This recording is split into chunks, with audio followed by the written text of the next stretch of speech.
I want to focus on the aspect that in what ways Christ becomes precious or is precious to a believer. I will try to consider that that's very important. If you see let's say, for example, in Luke chapter 7, this woman, in Luke chapter 7, verse 37, 38. And behold, a woman of the city who was a sinner, Mm, when she learned that he was reclining at table in the Pharisee's house, mm, brought an alabaster flask of ointment, and standing behind him at his feet, weeping, she began to wet his feet with her tears, and wiped them with the hair of her head, and kissed his feet, and anointed them with the ointment. Okay, so here is this woman. It's a very costly thing that she has brought, uh, and she comes and she breaks it and she starts putting on his feet. Hey, it's not that she is just giving something costly to him. She is giving herself with it, and that is what makes all the difference. Okay, she is coming there, and we go further if we see in 44 to 47. Then turning toward the woman, he said to Simon, Hmm. Do you see this woman? I entered your house. Hmm. You gave me no water for my feet, Hmm. but she has wet my feet with her tears and wiped them with her hair. Hmm. You gave me no kiss, Hmm. but from the time I came Hmm. in, she has not ceased to kiss my feet. Hmm. You did not anoint my head with oil, Hmm. but she has anointed my feet with ointment. Hmm.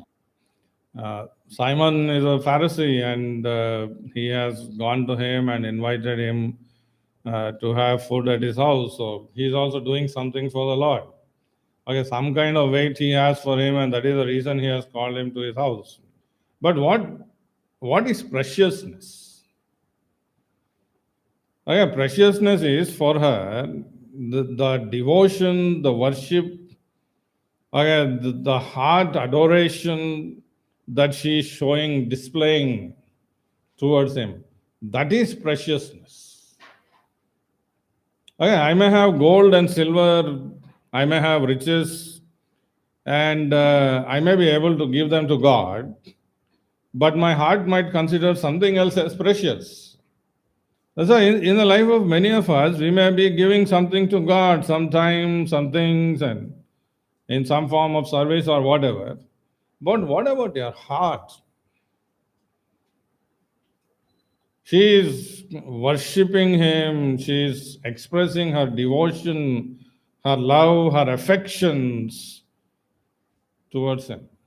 Now, it's important that we examine our own lives. Like if you try to put yourself in the shoes of this woman, and let's say Jesus is in front of you, do you think that you'll be able to do something like that? I'm not saying that you do that, but just for an understanding. Do you think you will have such kind of affection, such kind of devotion, such kind of worship, such kind of adoration for Him? You don't know. Never thought about that. My heart doesn't seem to be so affected by Him. Our hearts are divided, our hearts are lukewarm, our hearts are cold towards Him. And that's not preciousness. But this woman, she had come to realize the terrible sinful life that she has lived. She was under the bondage of sin, and she had lived in open sin, and she had lived in terrible sin. And then she comes across the Savior, and she comes to realize that He is so precious.